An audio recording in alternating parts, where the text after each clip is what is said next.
Oh, these should be our seats. Come on, let's sit down.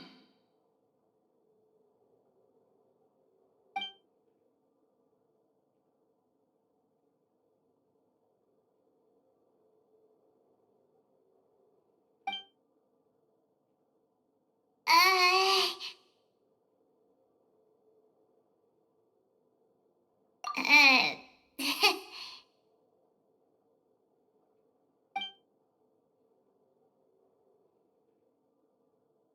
Hey, Traveler, maybe we should strike up a conversation with the person next to us. Since we're sitting together and the rest of the place is practically empty still, it's kinda awkward if we don't say anything. Ah, you little... Of course you put this on Paimon. Excuse me, I did not realize you felt awkward. I am terribly sorry. I would be perfectly happy to chat with you if that is what you would like. Oh, so you heard all of that, did ya? Boy, you sure have good ears. Paimon thought she was keeping her voice down. Wait, that's not it. Paimon's sorry. Paimon's the one who was being rude, talking under her breath like that. So let's talk, but, what should we talk about? Oh, Paimon's got it.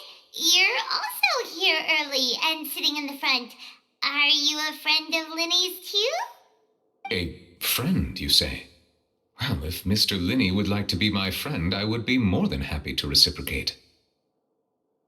Oh, so you're not friends with Linny then? Oh, this is getting more awkward by the second. Paimon nearly forgot to make her introduction. Nice to meet you. Paimon is Paimon, and this is the Traveler. We just arrived in Fontaine. It is an honor to meet you two. I have heard of your deeds across Tevat. And as required by proper etiquette, I will also introduce myself. I am... Oh, Monsieur Nervillet! What an honor it is to have you here to see my show! Ah, Mr. Linney. I should say it is in fact an honor for me to see your performance in person. Wait, Nervillet? Could he be... I saw you all chatting just now, but it seems you still don't know who Monsieur Nervillet is. Allow me to introduce you to Fontaine's Chief Justice. That seat is always reserved for him. It wouldn't be too much to say that he's the symbol of justice and honesty here in Fontaine. Ooh, sorry for being so rude just now. Paimon had no idea you were such an important person. No offense taken. Being Chief Justice is merely what I do for work. Nearly every person has their usual reserved seat, so I'm not so special, really. And by the way, I should probably let you know, even though I would prefer not to. There's someone sitting up there in the VIP seats that has been striking a pose for quite a while now. I believe she is trying to give you a most elegant and impressive first impression. So I think you should take notice of her sooner rather than later, otherwise she may become flustered.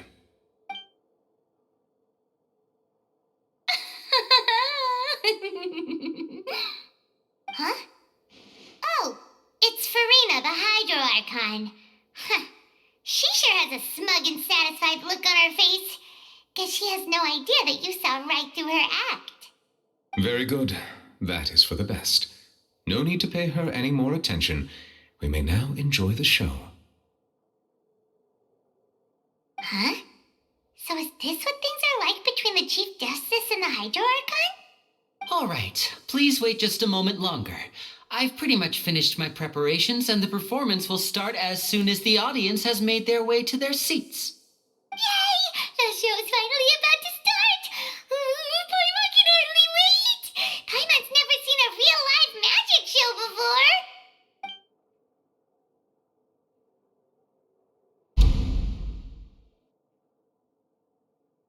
Oh! They're dimming the lights! The show must be starting! Sorry. Paimon will try to stay quiet. Welcome, one and all, to the Opera Epiclese. I am the star of today's show, Linny. And over here is my sister, Lynette, who will be working as my wonderful assistant. Please, let's give her a warm welcome. Hello, everyone. I know she may seem to be a little sleepy right now, but that's just a sign that she's nervous. Whatever. Now, some of you may be thinking, two vision holders who can freely manipulate elemental powers performing magic is not true magic at all. So, I would like to take a moment to assure you that elemental powers will have nothing to do with what you will witness on the stage today.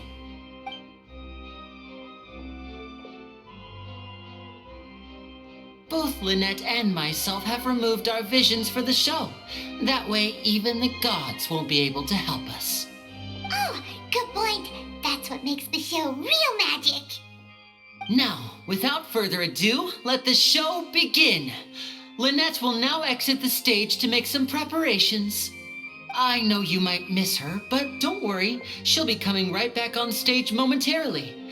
Perhaps in an unexpected way. I'm sure she'll be stealing the spotlight soon enough. Oh, and before I forget, there's one more thing I should say. You never know what can happen in the blink of an eye. A magician's greatest skill is making things disappear or appear. The possibilities are endless.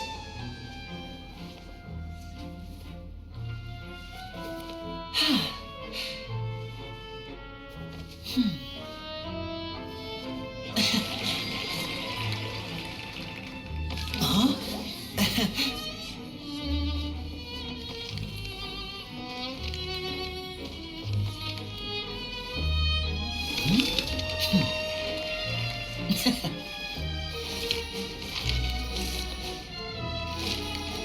But this isn't what you came for. These little tricks, you've seen them all before. So it's time for something truly extraordinary, don't you think?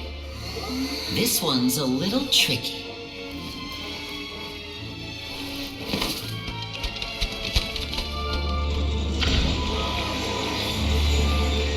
Using this water tank, I shall make my sister vanish completely, right before your very eyes.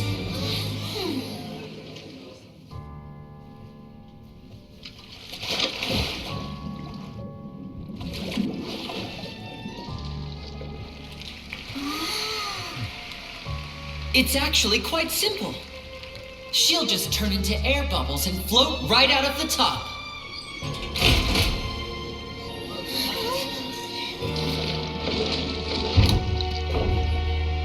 Oh no, I told them to check all the props carefully. With the lid on, even air can't escape. An amateur magician would be getting very nervous right around now. Luckily, it's me on stage, so let me show you what a true virtuoso can do.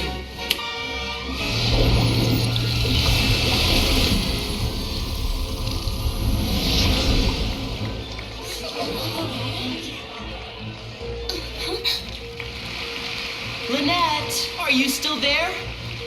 Don't go too far. We don't want to use up all our magic. Hi, I'm back. Uh-huh.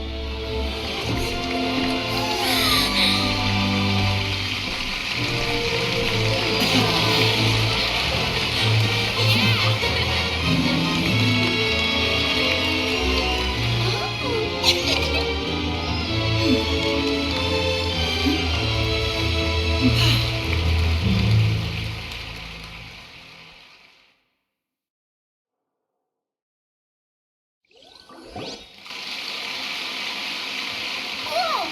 What in the world just happened? How did he do that? Paimon didn't see him do anything. Wasn't Lynette inside the water tank? How did she disappear and then reappear out of nowhere? If we could see easily through his tricks, then that would mean that his skills are still lacking. To appreciate magic, you should focus on the show happening on stage, rather than getting caught up in trying to see that which has been intentionally hidden. Guess you're right. Paimon couldn't believe her eyes when Lynette reappeared. Amazing! Thank you everyone. I'm glad you enjoyed that performance. But our magical journey has only just begun. I've prepared even more astonishing surprises for everyone here. The magic of transformation and disappearance can go far beyond what you've just seen. I'm sure many of you are thinking that escaping the water tank was impressive enough, but Lynette is still my assistant after all. In which case, I have ample time to make all necessary preparations. So, for my next trick, I will require the participation of one lucky audience member. Please, if my assistants could bring out the magical boxes now. There are 2 boxes and only 2 boxes. One is here and one is there in the aisle among the audience. I'm sure many of our clever audience members have already guessed our next magic trick. A swap! Our lucky audience member and I will each enter a magic box. After 1 minute, we will each emerge from the opposite box. Now please, everyone pay very close attention to the box you see here. Don't give me any chance to make a move. Wow! How's he gonna do this? Hey, do you think this is all magic tricks, or does Lenny have actual superpowers? The lucky audience member will be generated by this random number selector. It selects numbers entirely at random. Even I don't know who will be chosen to participate. Now then, let's begin. Let me see. Oh, row 7, seat 3. Congratulations! You now have the chance to experience magic firsthand for an entire minute. Please, come forward. My assistant will take you beside the magic box. I'm sorry, it might be a little cramped inside, but no need to feel nervous. We've carefully arranged everything for you to be as comfortable as possible. You don't need to do anything, but no matter what strange things may happen, don't come out of the box. If the magic is interrupted, who knows where you might end up? You might even find yourself in the Fortress of Meropide. Oh, okay. All right. Before I enter the magic box, there is one more thing I need to ask the audience to do. Could you all give me a countdown? Like this. 60, 59, 58. Just keep counting down. You can go a little faster or slower if you like. I won't be able to see anything in the pitch black box, so I'll be relying on your voices to know when time is up. Oh, and no tricks now. If you quickly count from 60 in just 30 seconds, then I'll be in a tough spot. Ooh! Paimon kinda wants to count faster after hearing him say that! No, that won't do. I can see it in your eyes. You still can't be trusted. Let's practice together. Come on, repeat after me. 60, 59, 58. 60, 59, 58! That's right, perfect. Keep it going. All right, I'll see you all on the other side once you've finished counting.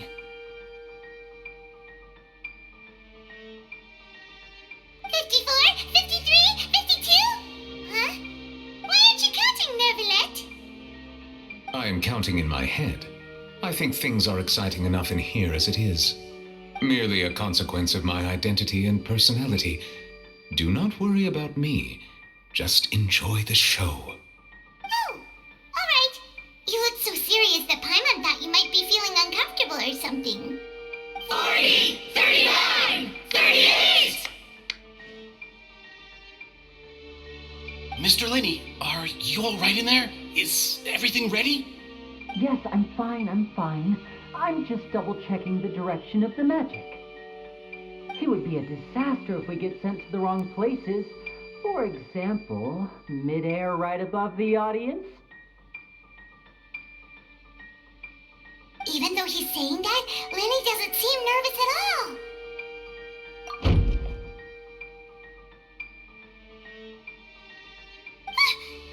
that noise? Did you hear it too? Not sure. Anyway, it doesn't seem like anyone's worried about it. 25! 24! 23! What's wrong, Mr. Linney? I can still hear you moving in there. I seem to have accidentally knocked over a decoration. I'm trying to fix it, but it's pitch black in here. I can't tell left from right. Never mind the decorations. There's no time for that. The show is what's important. No, that's unacceptable. I want my show to be perfect. Don't worry, we still have 20 seconds. Hear them counting? 19! 18! 17! It seems things aren't quite going as planned. I apologize, everyone. It feels like you're all starting to count faster, but that's all right. I know it can be tiring to do such a long countdown. 10 seconds and change is still plenty of time. 10! Almost there now. 8! Swapping two people is harder work than you might think. Even a master magician like me can't guarantee I'll get it right the first time. Hey, wait! Is this the back one? I can't tell. They both look the same inside. Huh? No, that's not it. I'll try again. 7! Hey, slow down! Honestly! 5! 4! 3! Whoops! That doesn't count! 0!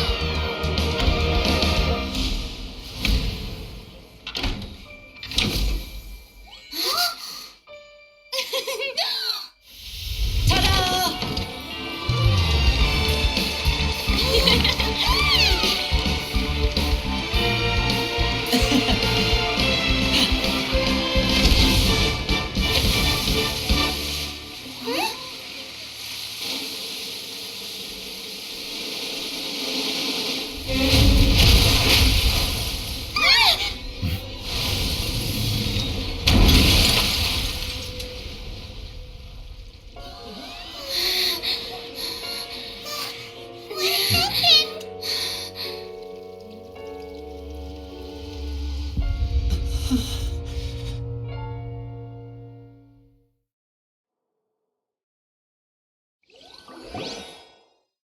Huh? Is this part of the show? Mr. Linney, you're going to use magic to fix the stage now, right? What happened? Oh no. Maybe this isn't part of the show. The girl was still in that box, right? This performance is over. Medical staff with me. Guards, secure the scene and detain all the performers. Seal the exits. No one is allowed in or out at this time. Yes, that's right. If this was just an accident, then we must investigate the cause.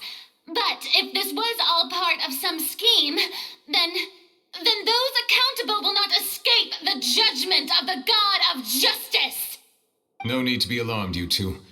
We'll get to the bottom of this soon enough.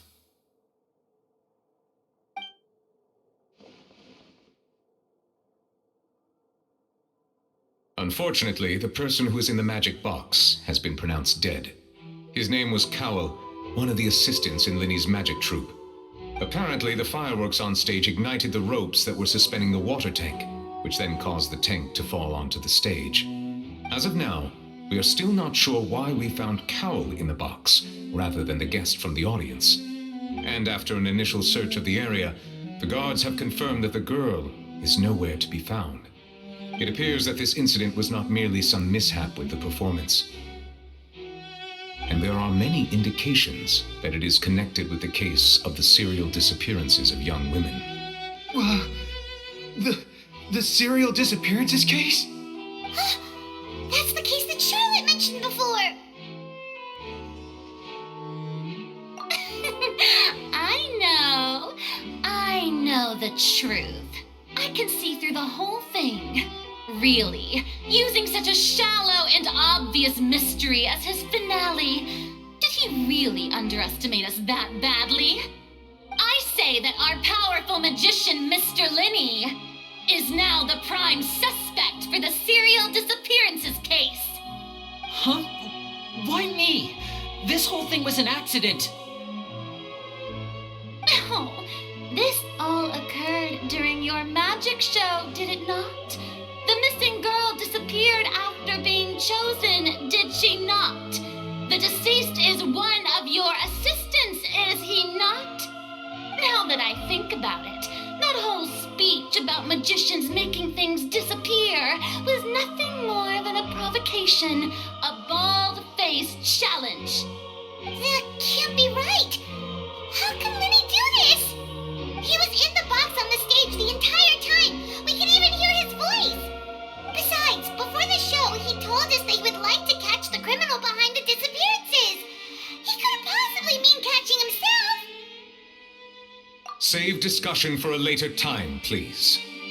Lady Farina, may I assume that your comments just now constitute an accusation against Mr. Linney and his associates, and that you are pressing charges? I just think that I think it might be a little early to talk about formally pressing charges. But what Lady Farina said just now makes perfect sense. Looks like she's gonna personally deliver justice. A kidnapping and murder carried out under the cover of a magic show. Lady Farina said it all. I mean, of course, my dear people. But what excites me even more than the obvious truth before our eyes is the opponent I'll be facing. That's right. I mean you, traveler. You'll support Lenny, won't you? After all, he was the one who helped you the first time we met. Then there's no problem at all. You know, the traveler and I already had a duel the first time we met. But with Lenny's help, our little duel ended in a draw. But draws really are the most boring possible outcome. So, no more draws. Between the two of us, there must be a clear winner and loser. And what better place to hold such a riveting showdown and decide the true victor than here, on the grandest of stages, the Opera Epiclese. Huh. It wasn't a draw. She obviously lost last time. I understand. Charges have now been pressed, and as such, a trial is in order. Well, traveler, seems Lady Farina has set you in her sights. But putting her dramatic rhetoric aside for a moment, I would like to ask you, are you willing to act as Mr. Linney's attorney and defend him in this case? Very well. The trial will be held a day from now in the Opera House. Both sides may investigate the scene to build their cases and search for the truth.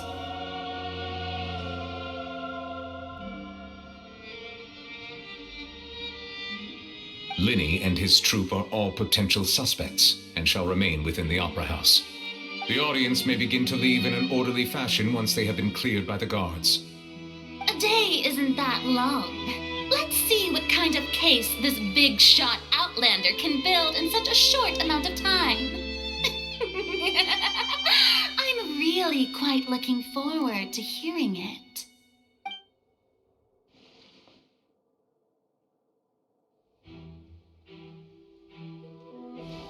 Lenny!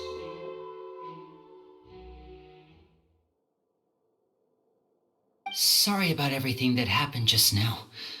Were you frightened? Of course! Who wouldn't be scared after witnessing an accident like that? Yeah, I'm a little shaken up myself. How could this happen? And poor Cal. I know you already claimed that you would defend me, but now it's just us talking. Tell me, do you think I could possibly be the murderer? Good to hear. Thank you so much for trusting me. I'm sure everyone sees me as the biggest suspect at this point. But if you ask me, the whole thing is mysteries layered upon mysteries, such that all that's left is confusion. I don't know whether what happened there on the stage was purely an accident or not, and I don't know why poor Cal was in the box. As for how that girl chosen from the audience could suddenly disappear, I'm afraid I don't have any answers either. If someone tampered with my performance, then we need to figure out what they did. Even a skilled and knowledgeable magician like myself couldn't pull all that off in just 1 minute. Which is precisely why we need to investigate. As this book says, the impossible could not have happened. Whatever happened must have been that which is possible. Paimon bought them when we were reading at the bookshop in the city earlier. Pretty cool, huh? Don't worry, Paimon used her own savings to buy them. It wasn't from our travel funds. I think they look cute on you, Paimon. You have good taste, Lynette. That's the right attitude. Feeling depressed isn't going to help me now. I need to get back to my normal self. But with the guards watching our every move, it's going to be especially difficult for Lynette and I to prove our own innocence. Good thing you agreed to be our attorneys. Thanks for that. We'll be counting on you. Yes, thank you so much. Yeah, just leave it to us. Oh, since we're going to start investigating, Paimon has a question first. Where did Lynette go during the performance? Ah, well, I'm afraid that would involve some of our essential trade secrets as magicians. The secrets behind our magic are past saving, Linny. I suppose you're right. The truth behind our tricks is going to be important evidence that will be weighted during the trial. 'Tis truly a pity. As a magician, our magic show is a work of art. We've poured countless hours and spared no effort in perfecting it. But if revealing our secrets will help you uncover the truth behind what happened, then it will be well worth it. We should go somewhere else if we're going to discuss our magic tricks. We'll go speak with the guards, and in the meantime, you can go investigate the stage and the seating areas. All right, let's go have a look while the investigation teams are still here. Detective Paimon is on the case.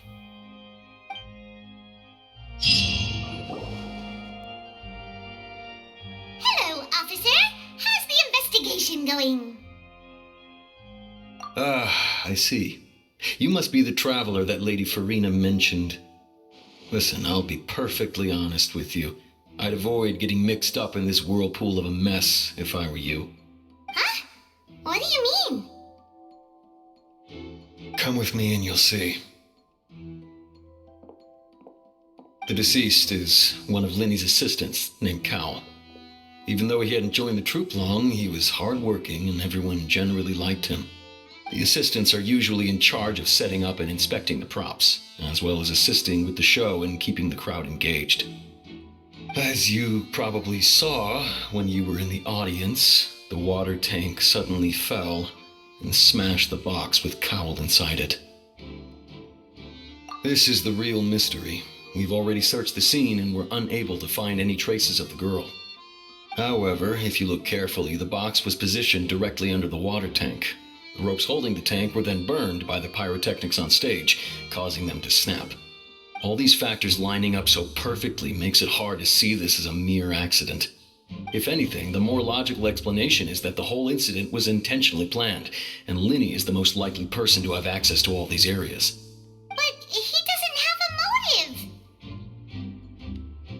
Are you both good friends of his?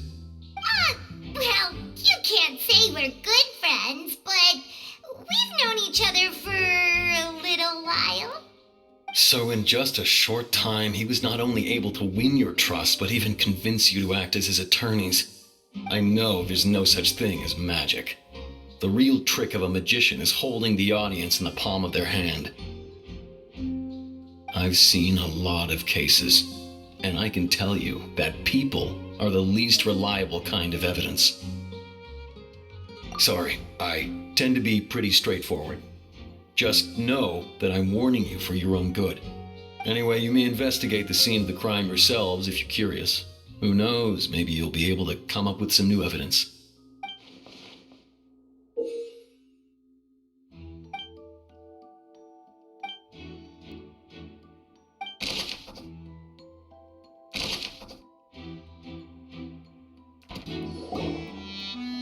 The investigation team has some new findings. Turns out there's an issue with the random number selector after all. See, I told you.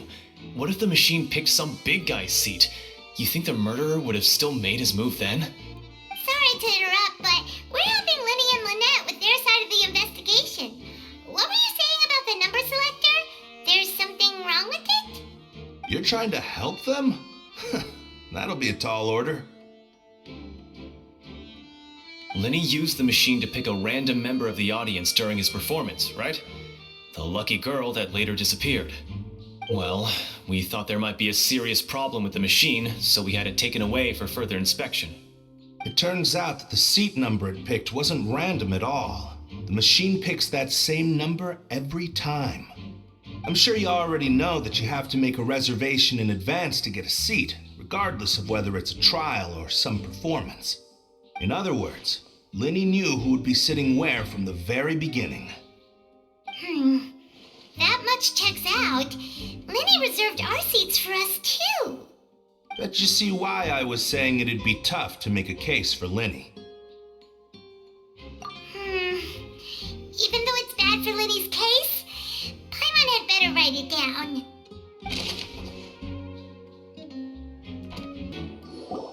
So this is the rope that broke and caused the water tank to fall. The rope looks pretty durable. How can it be burned through so quickly by fireworks? Why are you suddenly so serious, Traveler?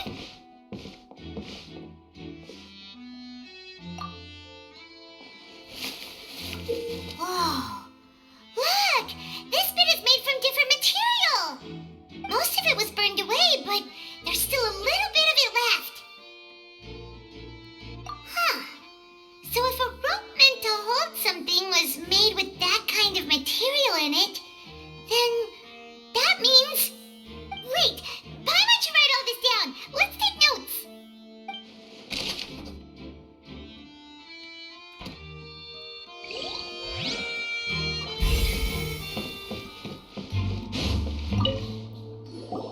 Hello there! What are you investigating? Oh, this location has also been cordoned off because the Magic Troupe members are currently considered prime suspects. The investigation team is still collecting evidence. The seats were all booked in advance, so we were able to deduce the missing woman's identity by checking the guest list. Sure, it's not like this is confidential information. We will publish it later anyway when we petition the public to help us find the missing person. Her name is Halsey. She's a painter from Fontaine who's made a bit of a name for herself. Apparently, she wasn't a regular at the Opera House, but she'd been feeling some pressure with her work lately, which made her decide to come see the magic show. The Magic Troupe members all claim not to know her. We have looked into her social connections. It seems that she has no personal grievances or conflicts of interest with the suspects. Simply put, she wasn't related to the Magic Troupe at all, which matches the features of the previous serial disappearances. Were the victims of previous cases also chosen at random? That's how it seems to us, in any case. Apart from the fact that they were all young women of around the same age range, there really weren't any other connections between them. Okay then. No need to be so formal. If you do happen to see the missing girl, please be sure to contact us. It is of utmost importance that we get to the bottom of these disappearances.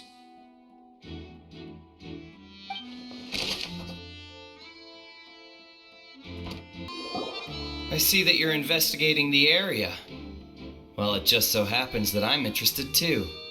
If you find any new and interesting leads, be sure to share them with me, all right?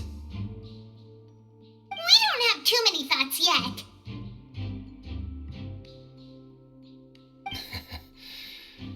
Then why don't I tell you my hypothesis first? The way I see it. And I'll start it with that loud thud. The thud? Oh, you mean the sound that happened during the countdown? Yes, exactly. It wasn't terribly loud, but I suspect that most people heard it. It's just that everyone was awaiting the results of Lenny's trick with bated breath, so no one paid it much mind. But now that the incident has happened, the thud has become an important clue.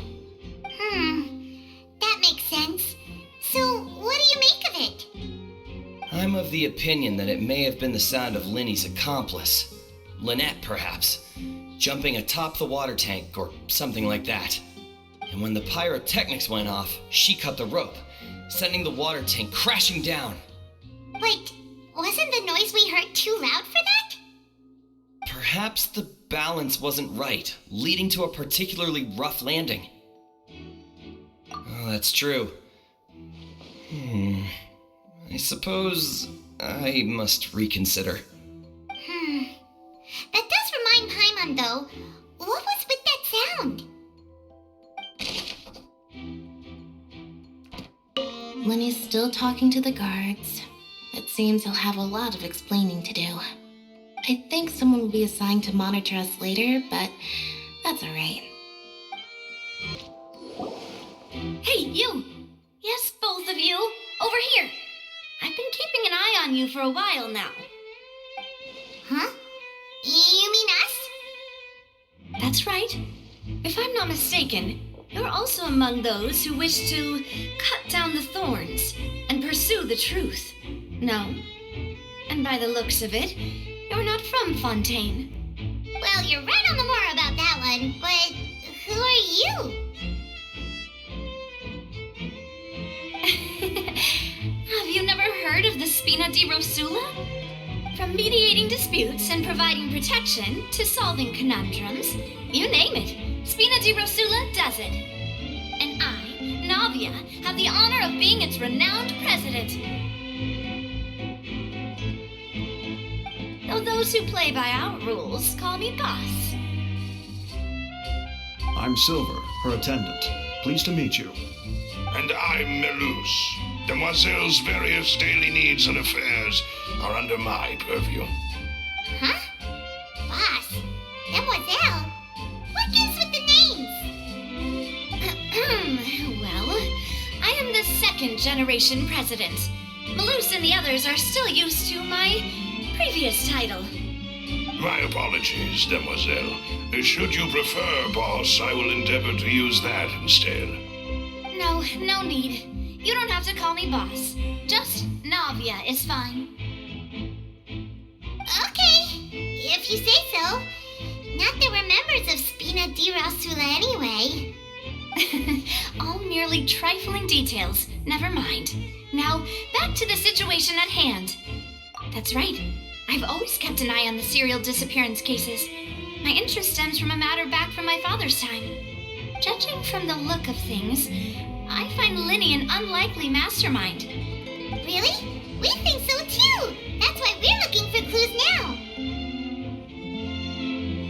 But how did you come to that conclusion? Intuition, naturally. My unparalleled intuition. Farina sure was quick to point the finger at Linny without any decisive evidence whatsoever, wasn't she? But that's not uncommon for her. If you remember, the justice had to interrupt her and ask if she was pressing charges just to keep her from getting carried away. Anyway, a trial begins the moment someone levels charges. And, of course, there was no way Farina was going to back down in that situation. Sounds more like you just don't trust the Hydro Archon. Well, what's your opinion? I must admit that she can be interesting at times, but liking her doesn't mean that I'll blindly agree with her. All right, I've answered your question. Now, it's time you answer mine. Wait a minute, did that answer count? Well, I say it does. But don't worry, you won't hear any pointless questions from me. In your opinion, do you think it's right to treat a trial like it's an opera?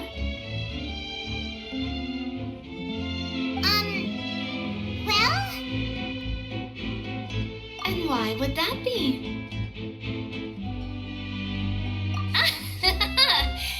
See, Silver and Malus?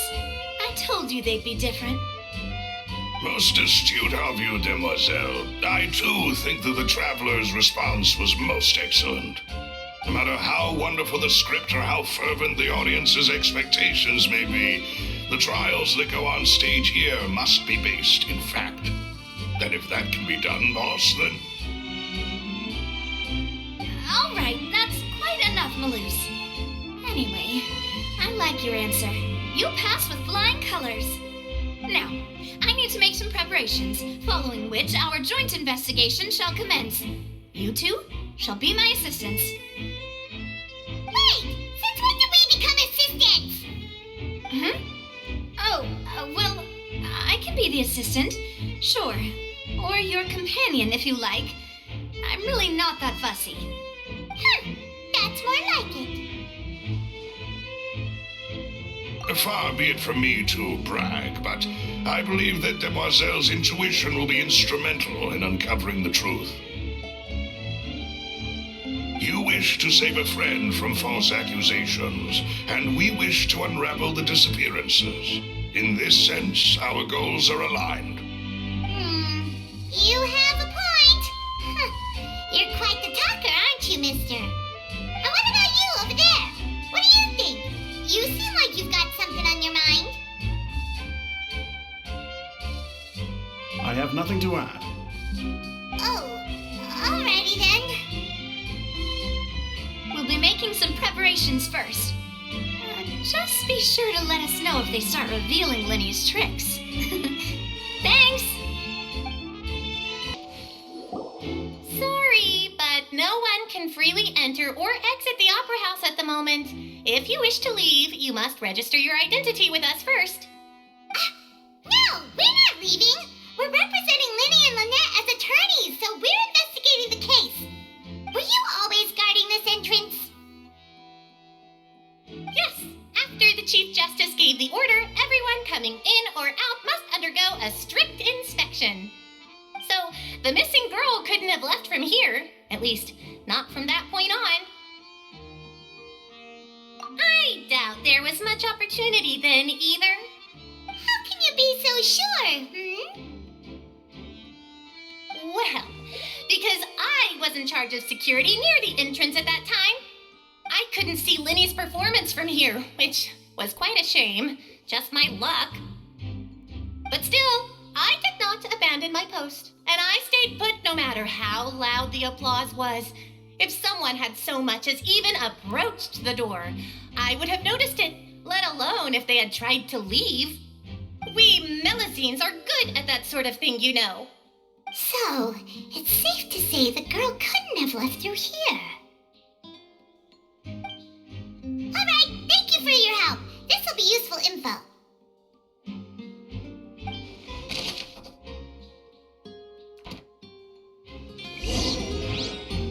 We've checked everything of note here at the performance venue. Paimon wonders how Lenny's discussion with the guards is going. Let's go see, shall we? Understood. Then I will be going with you.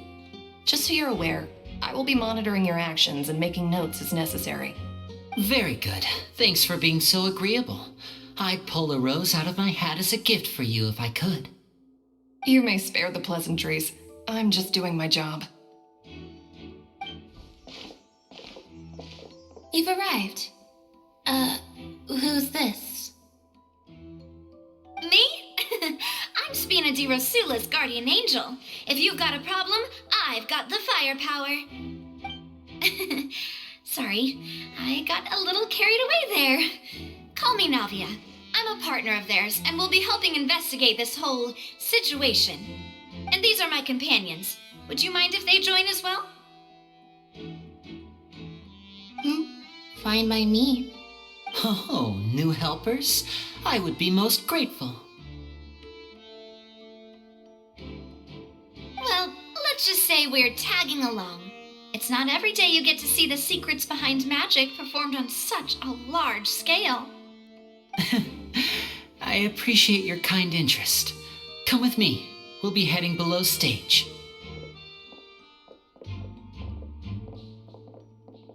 Huh? Below stage? Yes, a world of secrets is hidden beneath this magic box, prepared specifically for this switcheroo trick.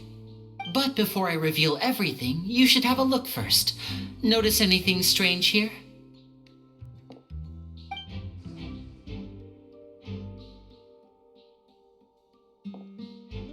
I'm not trying to be dramatic.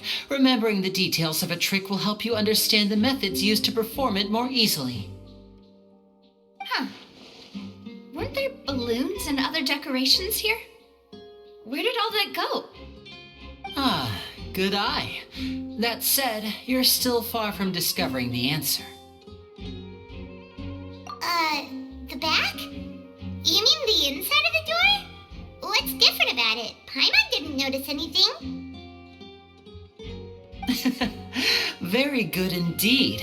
I thought you might not be able to catch that, given that you were sitting in the first row. The back of this door was patterned. Those patterns are now gone, replaced by a smooth wooden board. So, if you put 2 and 2 together, what do you get? Exactly. All right, let's go. I'll tell you how it works as we head down.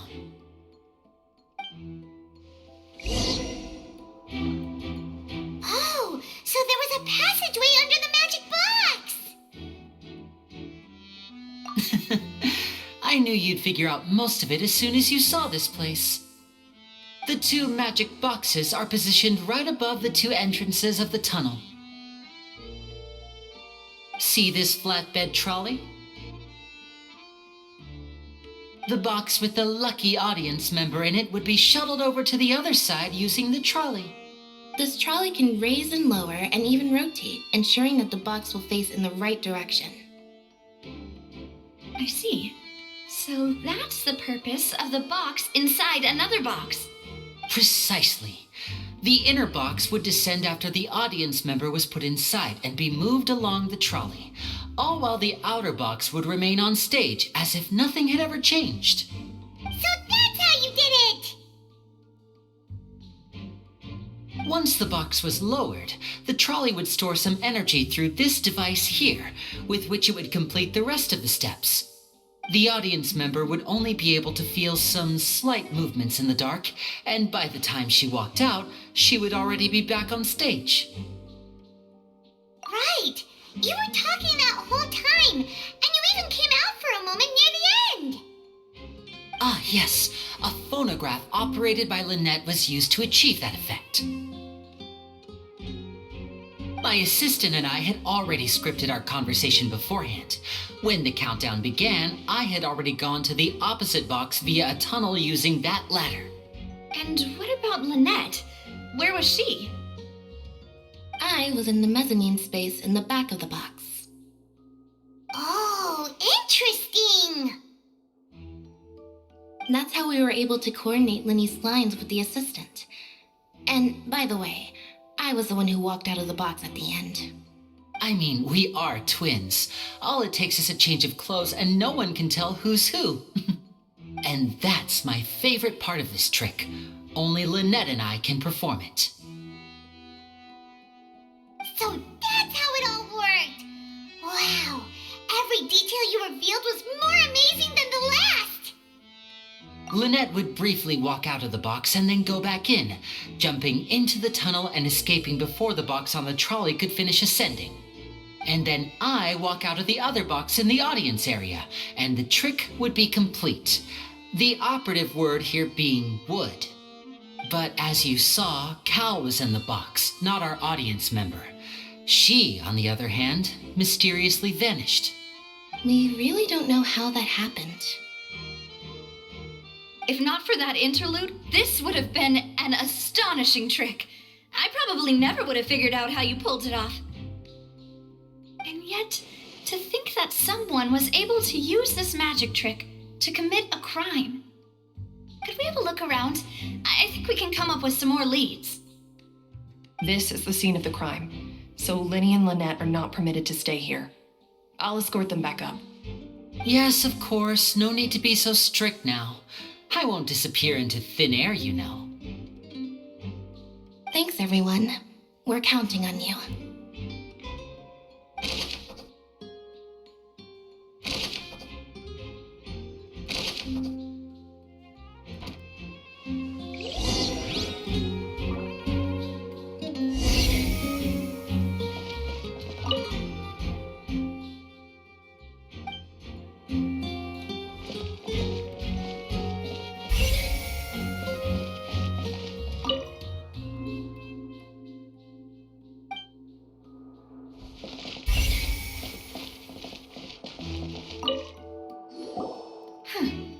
What's this? Looks like a hook tied to the end of a rope. Huh? There's all kinds of odds and ends here. Perhaps it was a prop for a different trick. But why would it have been left here? Whatever it is, let's make a note of it first.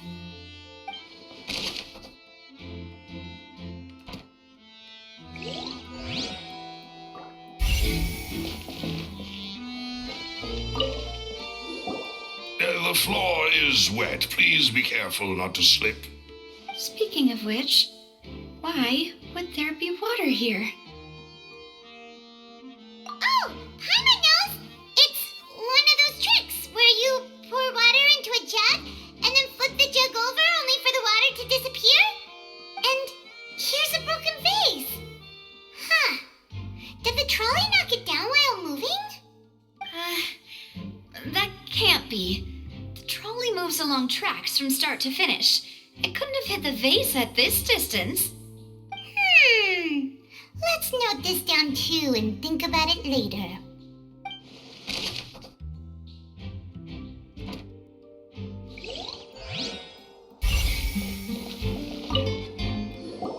Oh, these are the clothes that the lady chosen from the audience was wearing, right?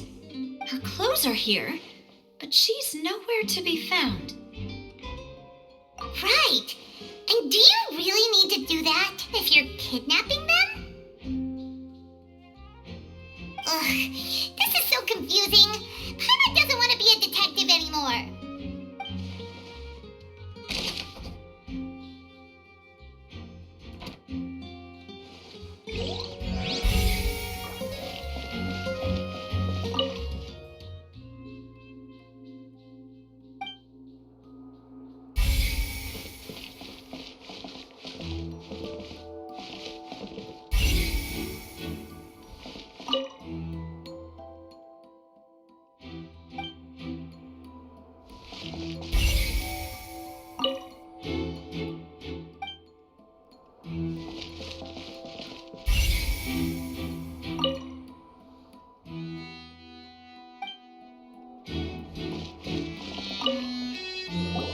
What is this place? It seems someone could fit through here. Could this have been the suspect's escape route? Alone, perhaps. But if they had to pull another person with them, the space would be too narrow. But there are no other ways in or out of here. Oh, you're right. Let Paimon write that down.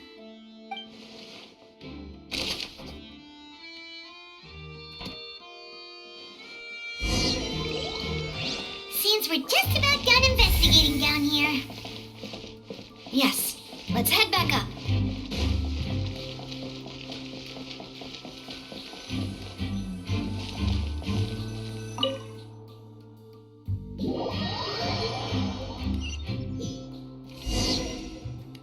Well, we've ascertained the state of the crime scene.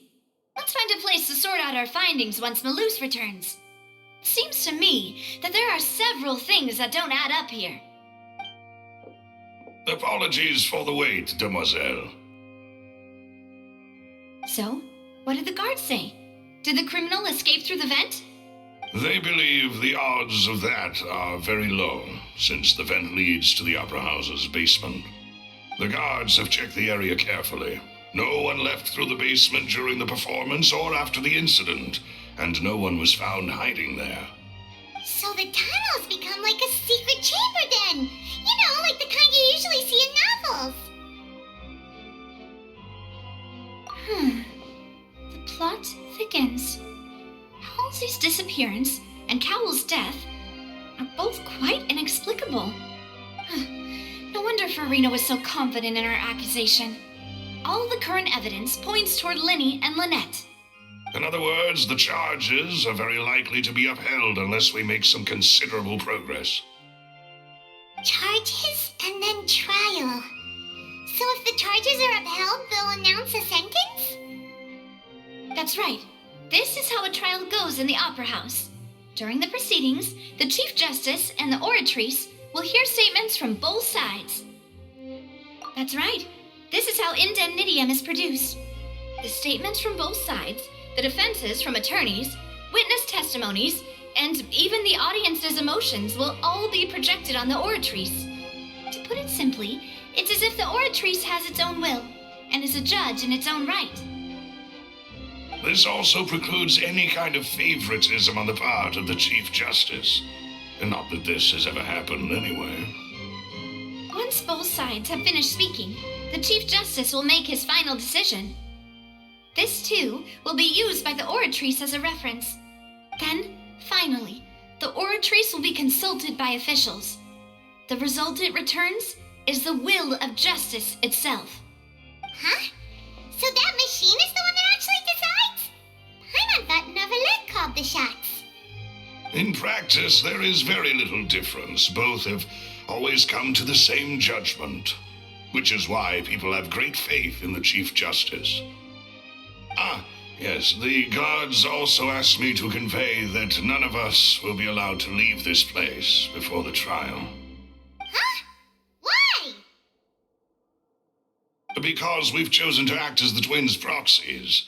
That makes us persons related to the case. They're concerned that we might be colluding with outside parties, or that we might find outside help to disrupt the case. And even if that were not so, it could prove problematic if we happen to spread key information about the case ahead of time. I'm ready to break out at any time. Whoa, whoa! There's no need for that! Paimon thinks they have a point. That said, are they providing food? Of course. I just hope you don't mind the lack of options. I'm afraid that catering to all tastes is not in the cards, nor is any guarantee of balanced nutrition. In that case, let's just sort out our findings together here. Pity. I was hoping to take you to try some of Fontaine's famous desserts, too. I mean, what better way to properly think through our findings than over some tea and sweets? Huh. Breaking out suddenly doesn't seem like such a bad idea after all. Just kidding, just kidding. Paimon will still do her best, even if there are no snacks. What do you mean, no snacks? Of course we'll have snacks. If we cannot buy some, then we'll simply make some. Huh? Here? But how? Understood, Demoiselle. Everyone, please come with me.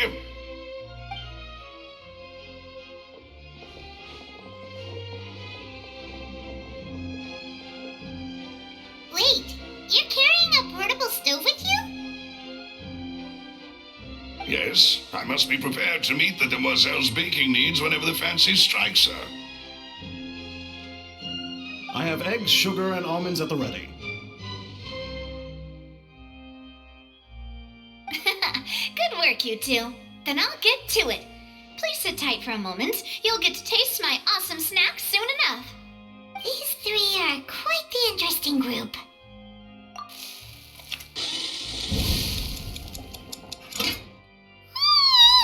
And Paimon thought it smelled good while it was still in the oven.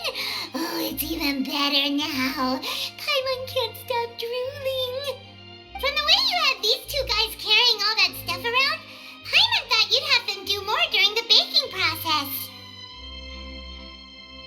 But you ended up doing the entire thing by yourself. Beating the egg whites, grinding almonds, everything. I was applauding. And I was giving encouraging smiles. Paimon was just thinking, aren't you worried about getting your fancy dress dirty beating egg whites and baking like this? Well, I don't think it's carved in stone anywhere that fancy ladies can only read books, sip tea, ride horses, and play the piano. I just really enjoy making snacks. Don't underestimate beating egg whites, by the way. It's a real arm workout. You also need to beat them to just the right consistency, or your macarons will crack. Anyway, give these a try, fresh out of the oven. There's 3 for each of us. Only 3? Well, eating too many sweet treats might send all that sugar to your head. You wouldn't be able to think clearly about the case on a sugar rush, would you? Tea is ready to be served as well. This is Demoiselle's favorite, strong black tea with a floral fragrance that clears the mind and lifts the spirit. No need for concern. I'm merely doing as I should.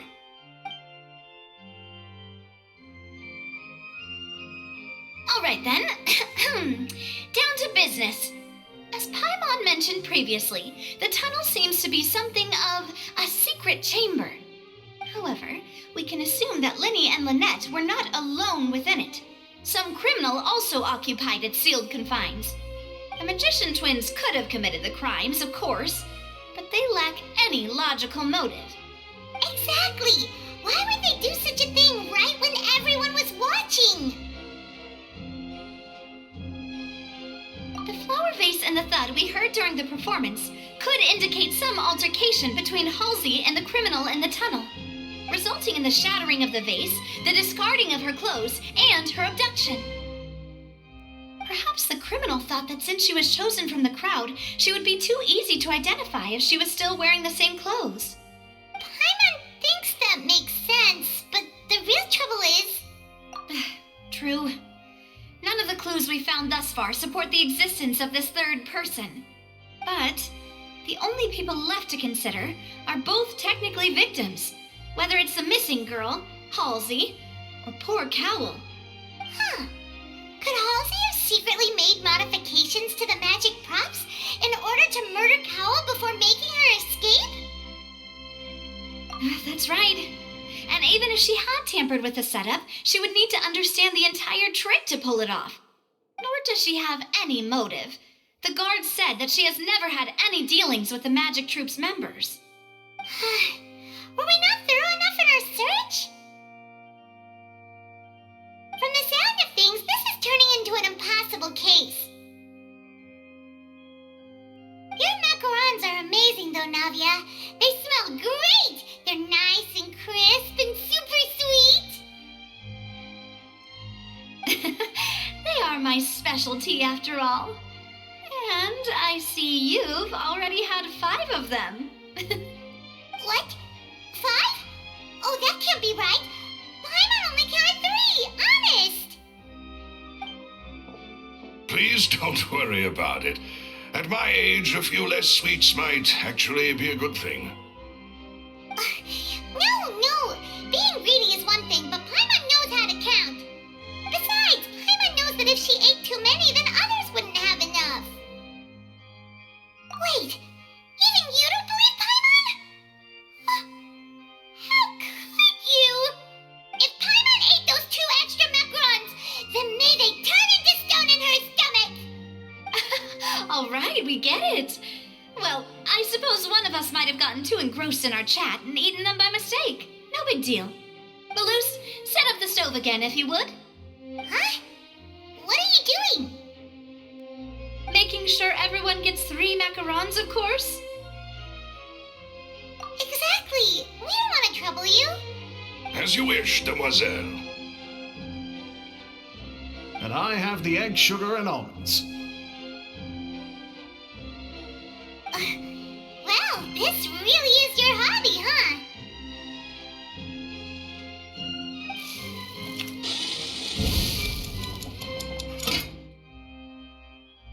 Well, that's it for snack time.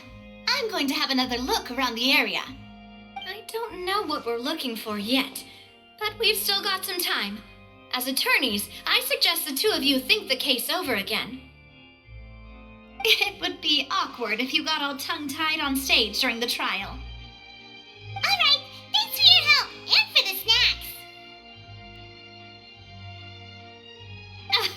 It was nothing. A small task for the Spina di Rosula. Silver, Maloose, it's time to go. I'll be back if I find anything new.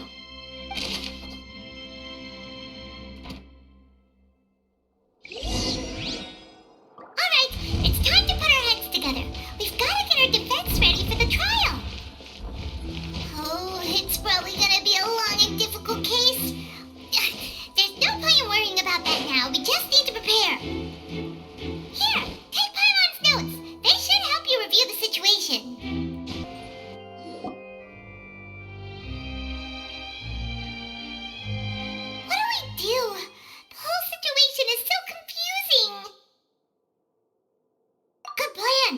Impossible things don't just happen. We'll get to the truth one way or another. Just relax. Even if everyone else suspects Lenny and Lynette, at least we will be supporting them from the stands. Besides, I doubt Farina understands any more about what happened than we do. Thanks, Navia. Well, we'll be going then. Best of luck to you.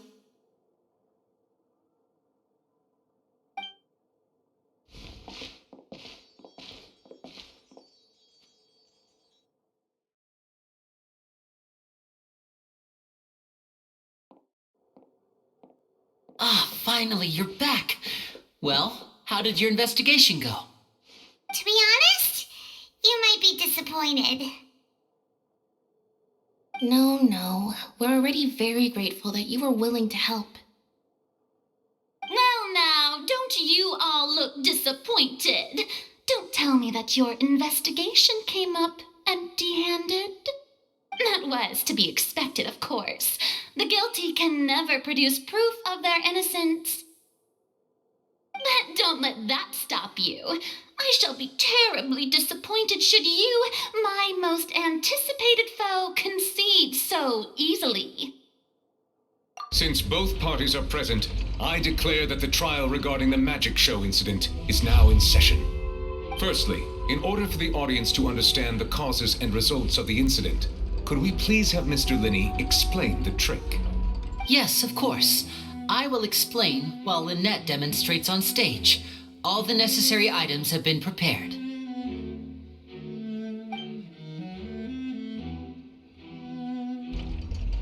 Thank you, Mr. Linney. In that case, I take your statement to be that you ran to and remained hidden within the magic box in the audience stands once the trick began, and thus could not have committed the crime. Is this correct? Yes, that's correct, Your Honor. In that case, I call upon the prosecution. Lady Farina, do you wish to refute his statement in any way? Why, of course I do. Allow me to take the first shot and break this case wide open. Mr. Linney is clearly lying. There is no way you could have been in the box the whole time if you were to abduct Halsey and murder Cowell. In fact, I'd say you were hardly in that tunnel at all. That is simply your hypothesis based on the presumption that I'm guilty. Oh, is that so? And if I may ask, what did you hear while you were inside your box? The roaring countdown of the crowd, of course. That's how I kept track of the time and built anticipation for the finale. And you didn't hear anything else at all? Nothing that might leave an impression of any kind? No, nothing. I see. But when the count reached 30 seconds or so, there was a thud. One so loud that I believe practically everyone heard it. Huh? Hey, hang on. Something's not right here.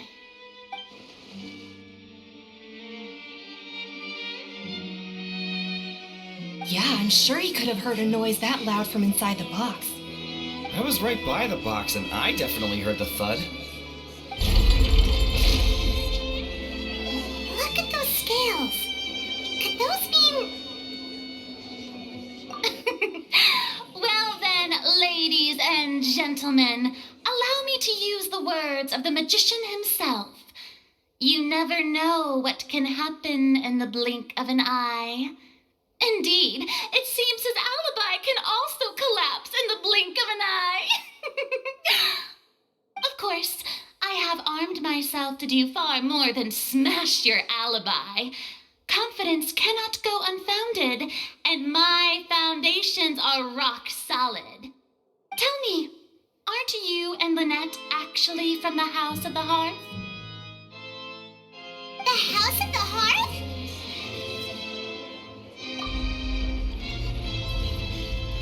No wonder they did something like this. So the serial disappearances were the Fatsui's doing.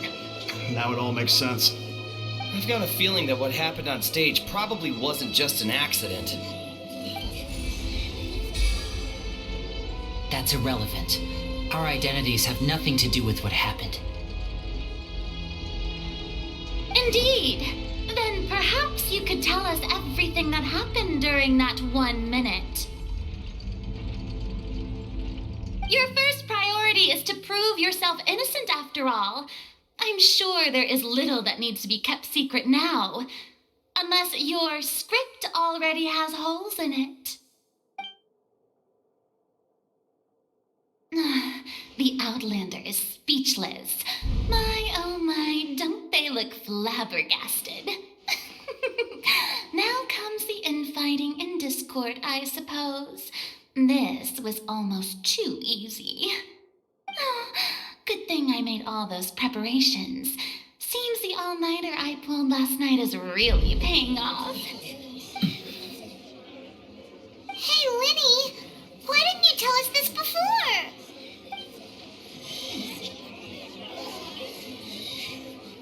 Order! Order! Mr. Linney, allow me to re-establish the facts. Lady Farina has raised 2 points. First, when the thud was heard in the Opera House, you were neither in the box nor the tunnel. Second, you and Ms. Lynette are both members of the House of the Hearth. Are these claims true?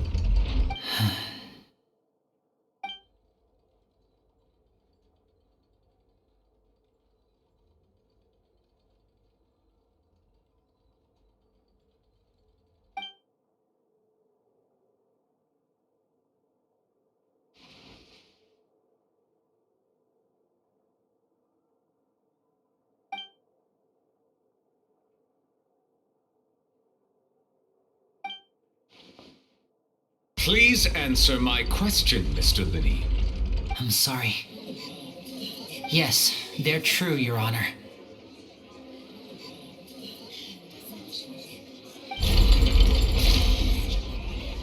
I knew it! Well, that's it. We might as well move on to the sentencing already. What should we do now? Granted. In that case, what is your request? Is that really necessary? They're already as good as guilty. The defendant deceived their own attorneys. What is there left to discuss? Order! Order, I say! Your request is reasonable, and we shall adjourn. This trial will reconvene in 1 hour. So you would stick to Mr. Linney's defense even after knowing what you do now? You certainly have more professionalism than I thought. In that case, my dear audience, let's allow the joy of victory to steep for a little while longer.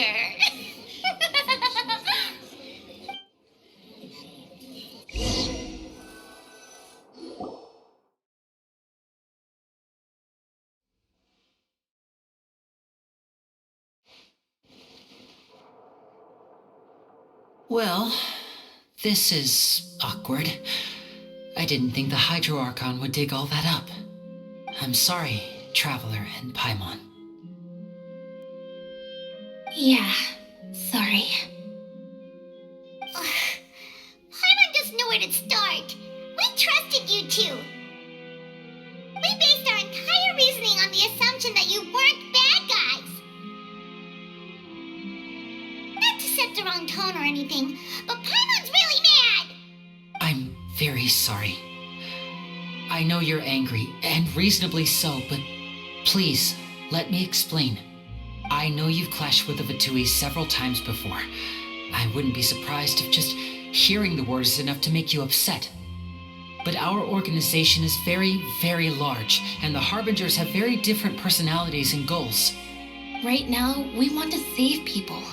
As many as we can. That's right. I'm sure we're on the same page when it comes to this nation and the disaster that its people might face. I knew if it weren't for our respective identities, we could become good friends. That's why I didn't wish to flat out lie to you, but chose to hide some details instead. The truth is very important, but being completely transparent about everything would see us spending more effort than we need to. Right. So, you be the judge. Heck, if I were you, I fear that I'd even struggle to trust me at this point. You met a Fatus who works as a magician, a trickster by trade. All by coincidence, too. But still, I'm asking you to trust me. I am no criminal. At least, not in this case. Sorry. Please forgive us. Well, you both say that, but...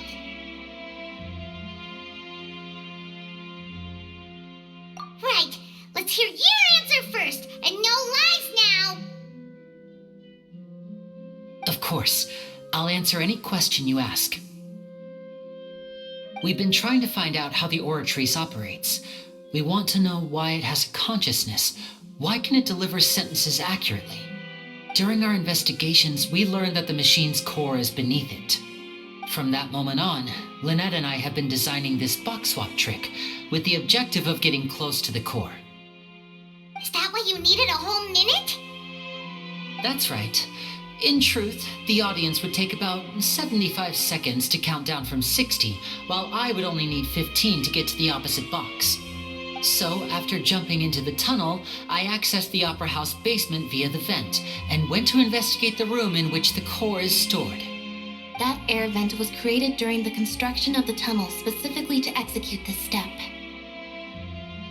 Well, nothing. As soon as I reached that room and was about to investigate, I heard someone's voice. Which should have been impossible, of course. I was quite certain that I was the only one in the room. That voice seemed to recognize me and tried to speak to me. I chose to err on the side of caution and retreated the way I came. On the way back, I saw the broken vase and the clothes on the ground, but the countdown was almost finished, so there wasn't time to give it any thought. After that, the homicide occurred just as you saw. Well, that explains why you didn't hear the thud. Because of that prophecy I told you about, of course. We must know all we can about this nation's secrets in order to deal with that prophesized crisis. That's the only way we can save everyone. So, there you have it. The whole truth. I swear, I didn't hide anything from you this time. It was never my wish to proceed under this cloud of mistrust either. But, like I said earlier, you can be the judge. If you want to leave because you don't trust the Fatui, there's nothing I can do to stop you. Well, Traveler, you decide. Paimon will follow your lead however you choose.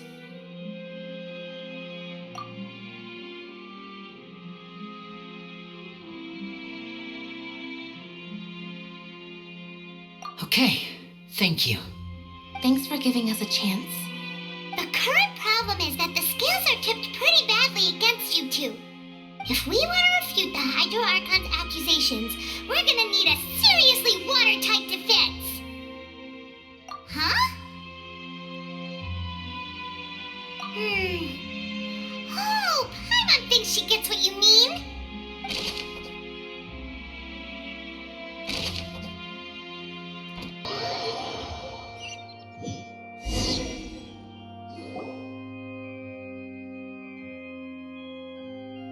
Both parties have returned to their positions. Let us continue the trial. When last we left off, Mr. Linney acknowledged the new evidence presented by Lady Farina as fact. Therefore, Lady Farina may continue stating her reconstruction of the events. That took long enough. Now then, if everyone would lend me their attention. At this stage, let's revisit that scene from Linney's perspective.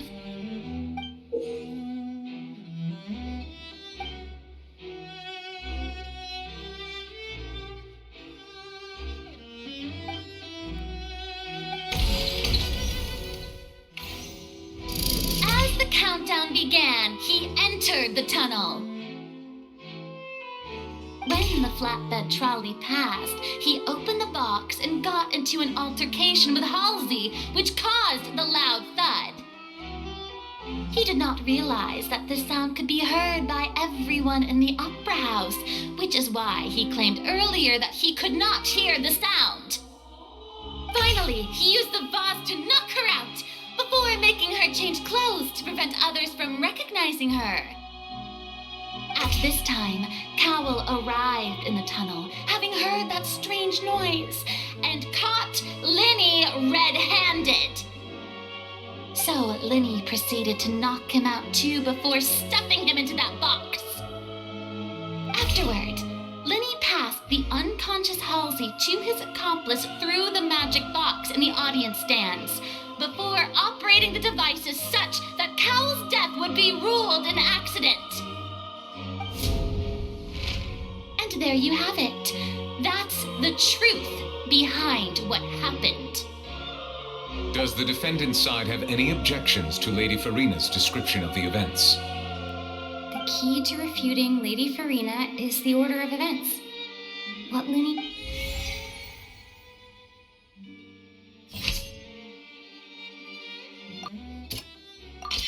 Linny went to the room that contains the Oratrice's core. This is the actual truth. Linny did not take part in the underground altercation. He only witnessed traces of the aftermath. According to Linny, he left via the vent after entering the tunnel. He couldn't have had that altercation with Halsey. Attention! Ace Detective Paimon has something to say! When the countdown started, Linny did indeed go into the tunnel.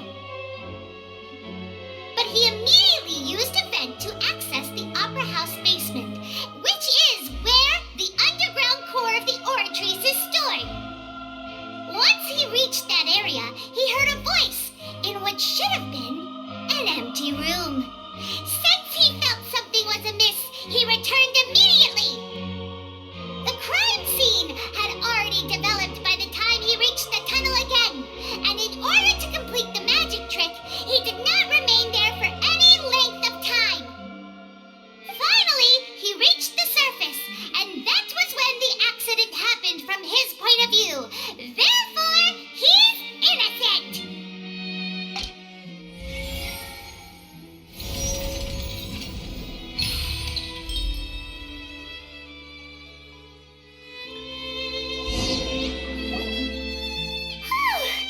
Paimon did it!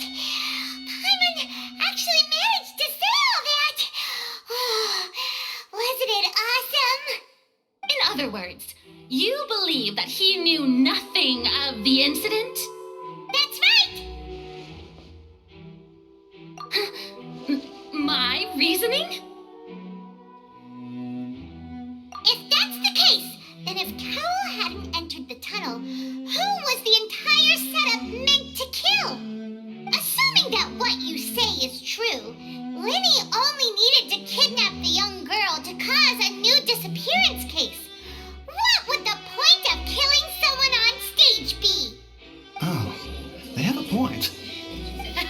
That's right, you tell him! And that's why they're partners of mine. They've managed to turn things around.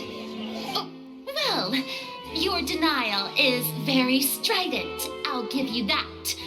But what proof do you have to back your claims? Of course I do.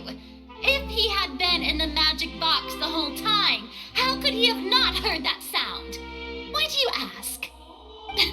You're saying that he wasn't?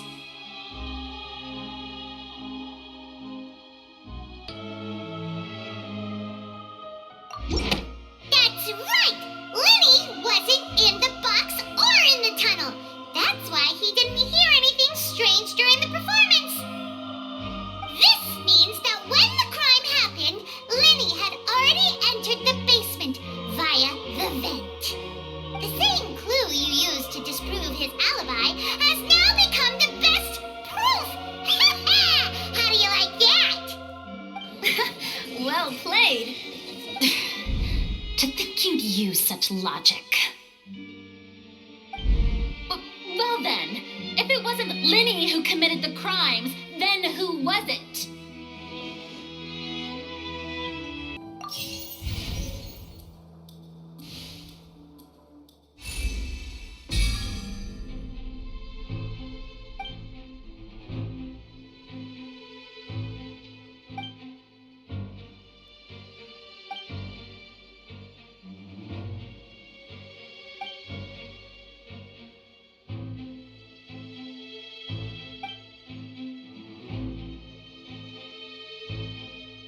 What's wrong, Traveler? Are you still having trouble figuring things out? I see how it is. So this was all just a bluff. And here I thought you had something to show for it. But it seems you're still far from the truth. Look, since we're at a dead end, why not consider a different track? Just like the trick as it transpired, the end result must have been utterly different from the magician's initial design. If only we knew how Halsey disappeared. Well, that would be nice, but the tunnel only has 3 exits, and none of them seem very likely. And it's not like this is a magic trick where you can just make a real live person disappear. You know, like you did from that water tank, Lynette.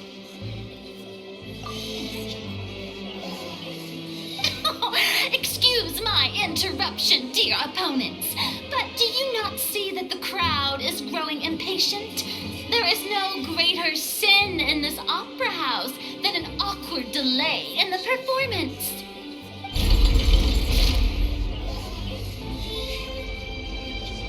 If the defense is unable to make further effective arguments, we will move on to the next stage of the trial. Lenny was not in the tunnel at that moment, which gave our criminal ample time. The sound we heard may have come from a clash between the missing Halsey and the criminal. The deceased's name is Cowell, Lenny's assistant. He would have been able to tamper with the equipment. The vase was not broken by chance. It was used to cover important evidence. The water.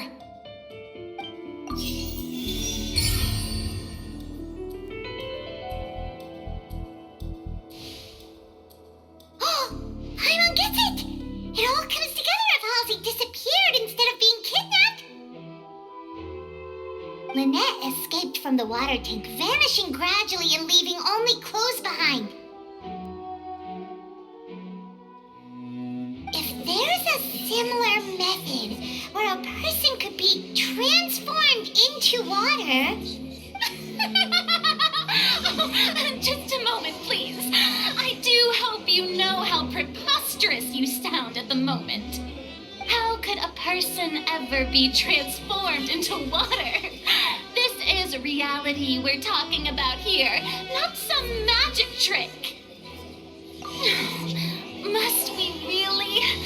I should think that of anyone. Your friend Linny already knows this truth very well.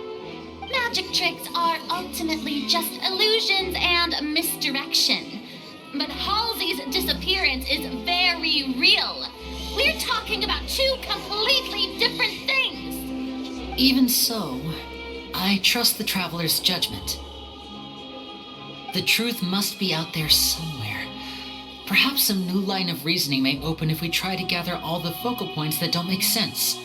Since Cal was the deceased, we haven't placed much attention on him. But given that we aren't making much progress with the case, it wouldn't hurt to have a look at his belongings, would it? People really do come up with all sorts of harebrained schemes when at the end of their rope. The way I see it, your suggestion that we broaden the scope of our investigation is nothing but a tactic for stalling the trial. Nevertheless, I believe that this is a reasonable request on the part of an attorney. Since the trial does indeed appear to be at an impasse, I believe that additional evidence may help us make more progress. Guards, please step into the lounge and examine the personal effects of the deceased, Cowell.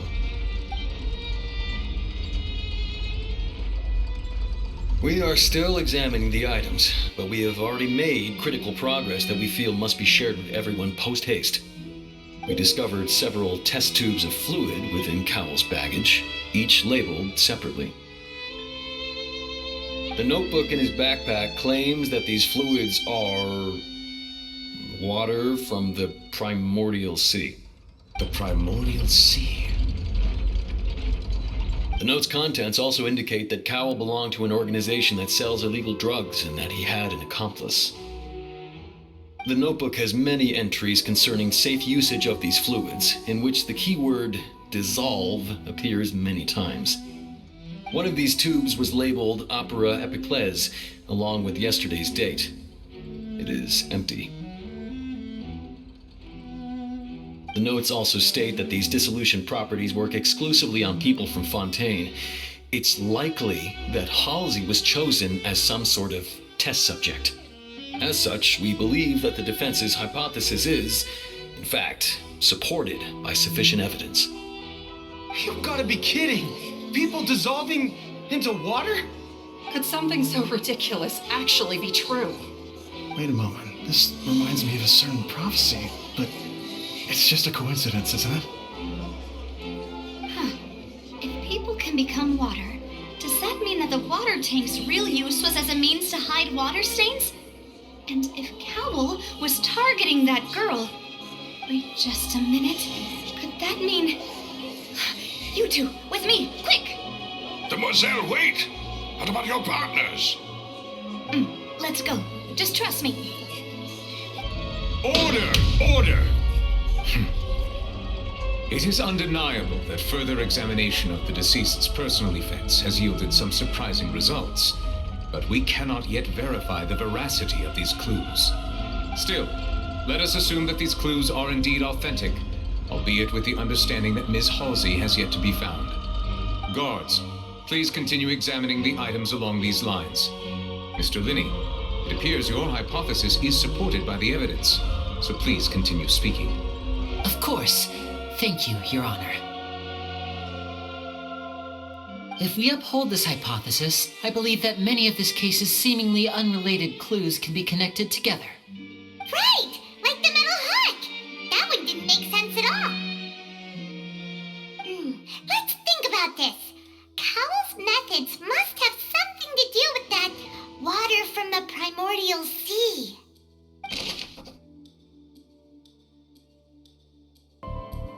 It's Ace Detective Paimon's time to shine again! In the original plan, Cowell would tamper with the water tank rope and the number selector securing his target.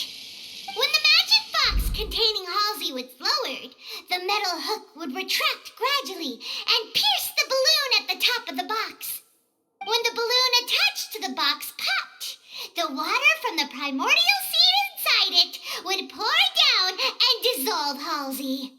Afterward, Cowell would enter the tunnel and break the flower vase to conceal the water inside the tunnel, with the remaining evidence being covered up by the water tank on stage. But he encountered something unexpected in the tunnel and wound up being fatally hit by the same water tank he meant to use to cover his tracks. Huh. That does make sense. That actually links together a lot of the more confusing pieces of evidence. Oh dear, what do I do? Even I think they sound convincing now. Have I falsely accused an innocent person? What a humiliation. Now, it seems like the only point of contention remaining is the exact circumstances that led to Cal's death. His notes mentioned he had an accomplice who could be related to the situation. On that note, the guards have just contacted me indicating that they uncovered new evidence. I shall now invite him on stage to share it with us. Thank you, Your Honor.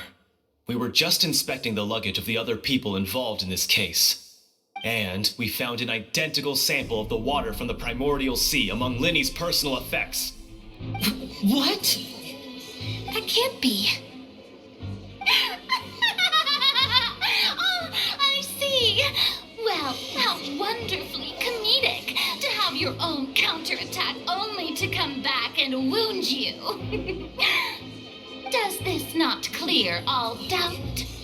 My dear citizens, my loyal audience, allow me to present my reasoning and bring this performance to a swift close. Linny did not need to take part in the dissolution of the young woman at all. Indeed, he did leave the scene via the vent. Having made modifications to the props beforehand, his accomplice Cowell then caused Halsey to vanish using the water from the primordial sea. But upon his return, in cruel avarice, Linny desired sole credit and prepared to do away with his partner in crime. Ultimately, he knocked Cowell out, and the tool meant to cover the crime up also became a murder weapon. Now, as much as I regret having come to such a viciously straightforward conclusion, it does seem that the famed Fatui is quite the cold-blooded and ruthless organization. Am I right, Mr. Linny? We've used up all the evidence we collected. There's no way for us to make a rebuttal here. Is this the end of the road? Oh no! Paimon can't think of anything either. It doesn't look like there's any way around this. Seems using the water as new evidence was too good a move. Why did this have to happen now? I think we've all seen enough now, and we have ample witnesses to my flawless reasoning. I believe this is indeed the finale. Now then, my good, noble Chief Justice, should we not, in your view, excuse me, everyone, but I must interject. Miss, I must ask you not to shout and to respect the ongoing legal proceedings. Oh, come on. Don't be hasty. I have a good reason for interrupting, you know. Now, would anyone here like to take a little break from all this debate and see a little magic? I'll show you an amazing trick, one that can bring a young woman who has disappeared back in the flesh, right before your very eyes. Please, do the honors, Mr. Linny, if you would be so kind. What in the world is she saying? No offense, miss, but miracles like that are beyond my scope as a magician.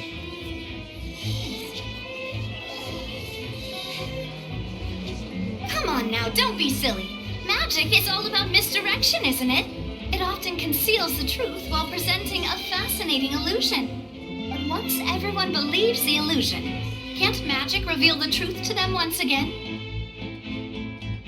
And wouldn't such a trick be the most marvelous finale to today's performance? Come on, Lenny and Lynette, give it another go. Don't worry, Spina di Rasula has made the necessary arrangements on your behalf. But as the magic makers and stars of the show, I think I should leave the final performance to you. I understand.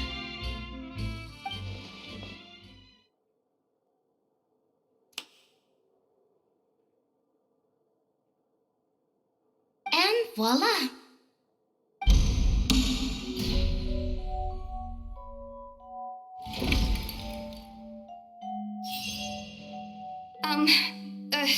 Sorry for the interruption.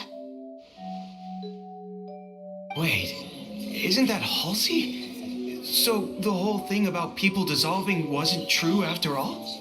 To be clear, I'm only here because this person told me that if I testified, the merit of doing so would lessen my sentence. I was hiding outside this room listening to the proceedings because I was afraid that I would be the one put on trial. I was just feeling happy that no one had noticed me, and then before I knew it, she caught me. That'll teach you to underestimate us three. Where should I begin? I'm sorry. I'm the one who killed Cowell. I admit it. What? Why? Firstly, my name isn't Halsey. It's Lillian, and I'm originally from Mondstadt.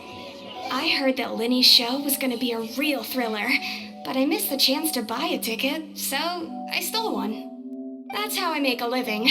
I steal stuff here and there, and I'd never been caught before. But I was noticed at the harbor a few days ago, and I barely got away. Linny was the one who caught me in the act. Hey, no wonder you look familiar. So you were the thief. Liddy even mentioned that you were pretty skilled.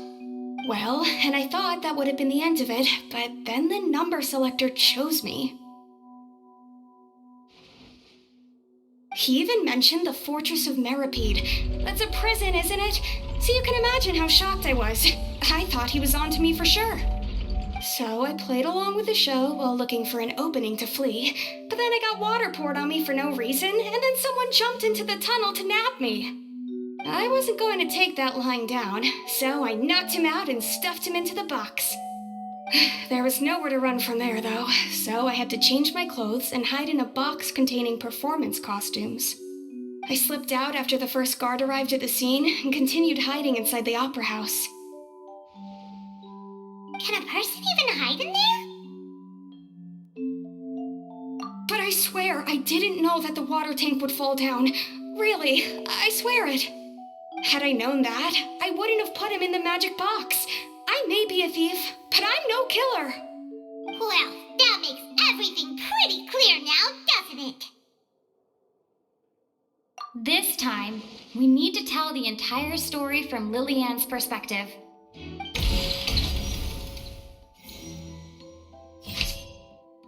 The flower vase was not broken to cover anything up, but was smashed during the struggle between Lillian and Cowell.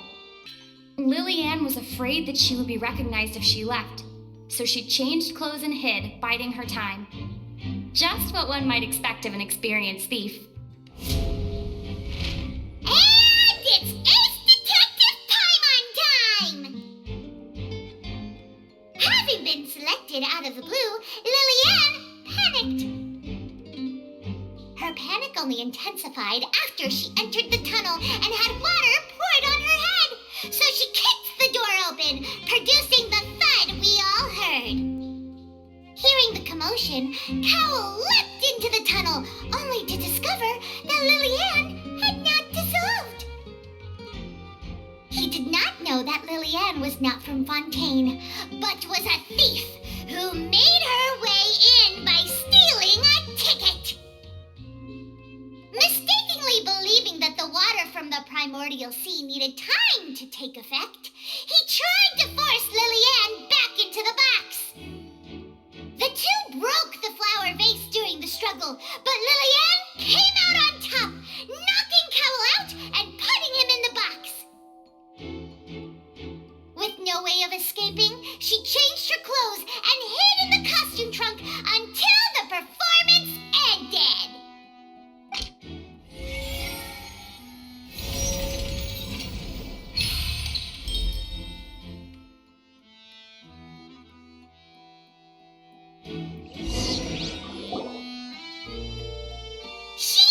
That she would have to go through guard inspection if she tried to leave afterward. So, she has been trapped in the opera house these last 2 days. She had already become desperately hungry by the time we were chatting over macarons. So, she swiped 2 of them right under our noses. Talk about a sneaky thief. At this point, all the events that happened in the tunnel have now come to light. Ah, so that's the whole story. Bravo! Bravo! Now then, Lady Farina, do you wish to speak against the defense's statements? Please answer the question, Lady Farina. Also, if I may add, the trial has not yet ended. As such, I request that the prosecution not leave the room before the proceedings have concluded. What? Are you reading my mind now? No, I have no further arguments. I admit defeat. But really, could you at least have left me with some dignity? Wow, look at that! She's like a deflated balloon now. If there are no objections, then as the Chief Justice of Fontaine, I shall once again repeat the full sequence of events. The actual perpetrator of the serial disappearances, Cowell, selected his next victim from the audience reservation list. With some modifications to the selector, he could ensure that the pre-selected young woman would be chosen. To cover up any evidence while committing the deed, Cowell thought of allowing the water tank to fall, which would conceal the water left behind after the young woman was dissolved. He also tampered with the rope suspending the water tank, using the fireworks at the end of the performance to cause the tank to drop and hide the watermarks. He poured the water from the primordial sea into a balloon during the preparation of the magic box and stuck it to the box's lid. Finally, he passed the prepared hook on a rope through the gap in the magic box's door when bringing the young woman to said box. When the magic trick officially began, the box containing the woman was lowered into the tunnel, tightening the hook rope and bursting the balloon containing the water. If all had gone to plan, the young woman would be dissolved at this time. However, Liliane was not from Fontaine and thus fled the box with a loud noise. Realizing that there was trouble, Cowell entered the tunnel and met Liliane. Thinking that the waters had not yet taken effect, he decided to proceed. However, his opponent was more capable than he thought, and he was overcome, knocked unconscious, and placed into the magic box, and thus became his own final victim. Liliane, according to her own statements, then changed clothes and hid until the performance ended, before hiding in other parts of the opera house. As for Linny, he was in the underground structures within the opera house, and was thus ignorant of these happenings. From this reconstruction of events, we can conclude that Linny, the accused, is in fact innocent. While there is much in Linny and Liliane's conduct that should still be investigated separately, this case, at least, can be handed over to the Oratrice to make the final decision.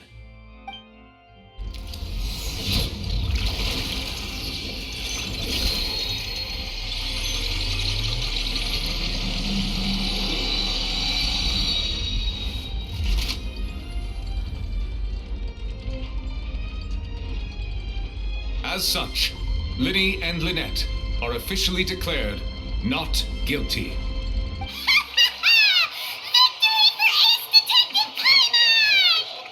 Great work, partners. Thank you all. Thank you so much. Next, I think we deserve an explanation, Guard Vaughn. How did you find the water from the primordial sea in Linny's baggage? Right! Your discovery caused me to make a serious mistake, you know. Or was that not a discovery, but false evidence that you dared to bring before this court? I suspect that the accomplice mentioned in Cowell's notes was not Linny, but you, yes?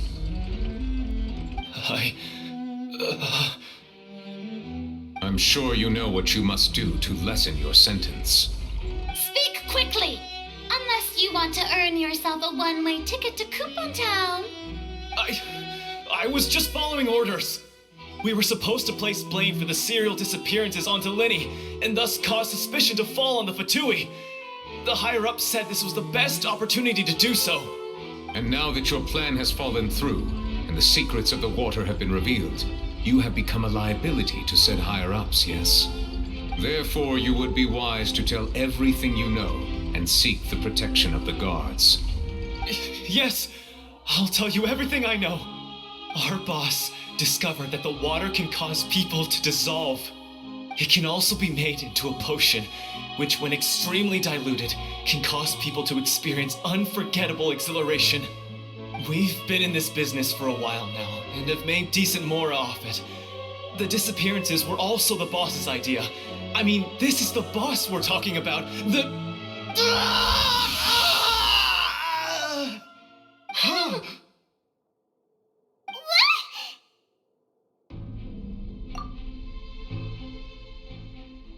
And now he can no longer talk.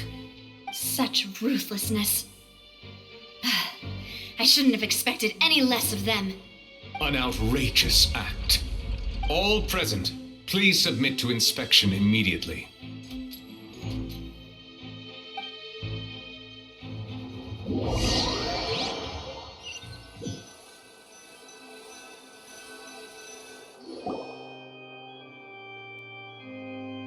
So, we're just going back now?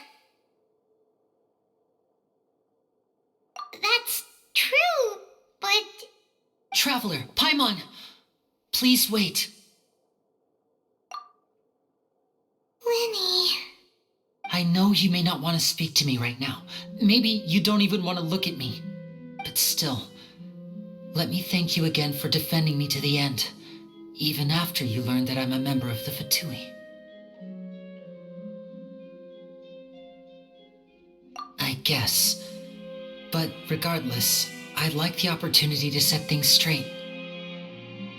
I didn't approach you with any ulterior motives or ill intent.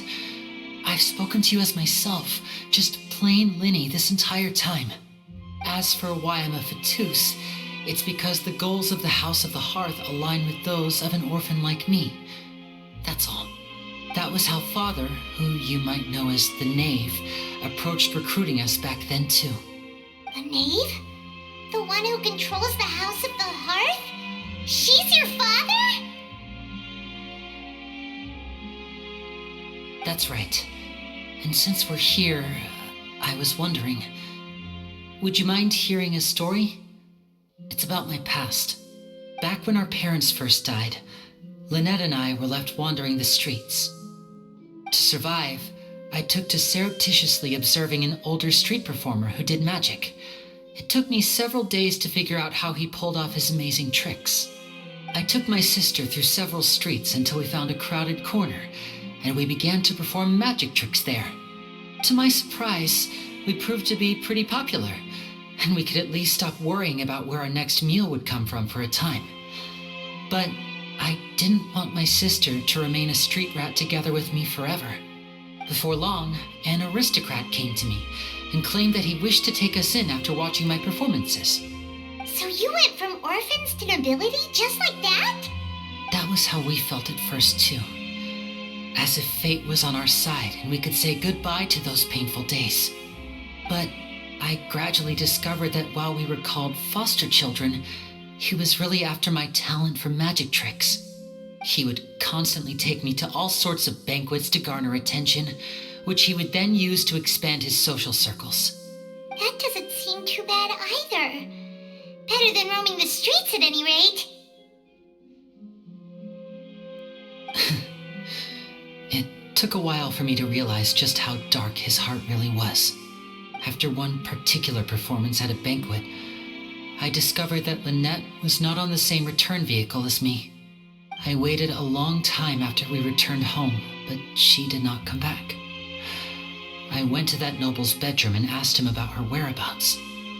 The answer he gave me was, she caught the eye of the most eminent person at the banquet, so I sent her over as a gift. I mean, you'll be able to perform your magic regardless of who your assistant is, yes? Oh no. So he was gonna... But wouldn't Fontaine's laws deal with such people? As far as outsiders are concerned, this is a relationship akin to adoption or foster care, and they have their ways of escaping the eye of the law. I managed to ferret out the location of the mansion of that so-called eminent person and hurried through the night. But by the time I leaped over the walls, avoided the guards, and made my way in, all I saw was the moonlit ground covered in blood, and the knave standing there in the darkness. So, she'd already taken care of that guy. That's right. She had rescued my sister before she could come to any harm, and had even discovered several girls hidden in a basement, all of them orphans. Father, the knave, might have seen something in me, and so she made me an offer. The House of the Hearth welcomes you, for your interests align with ours. Here, none will ever betray you. Indeed, betrayal shall never be permitted here. I was hesitant to trust her. I had just been betrayed by nobles. But she was also quick to destroy the noble who had taken us in at first, giving us back our freedom. Oh, so that's how the two of you joined the House of the Hearth. She has her own plans. She has gained permission from the Sarita to first use the Gnosis' power once she obtains it. She plans to use it to find a way to break the prophecy and save Fontaine. So, she believes in that prophecy too? That's right.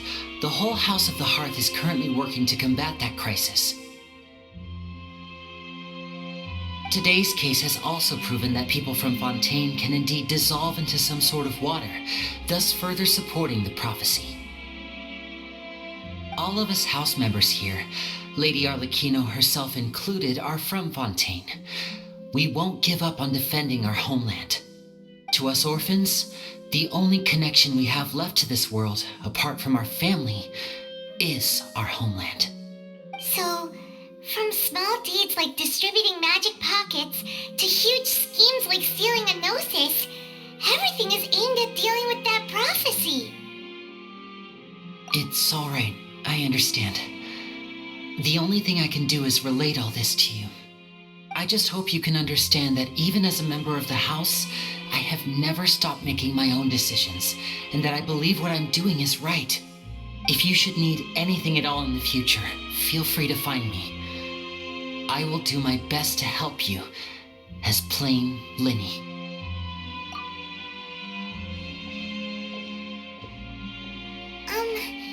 Bye, Linny!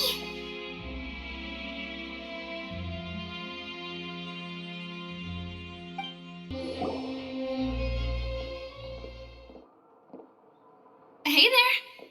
What was with the disappearing act you pulled right as the trial ended? Were you looking for us, Navia? Well, this whole thing isn't exactly over, is it? I do feel that we're getting closer to solving the serial disappearances case, though. Don't you think so, too? Huh? What's wrong, my dear partner?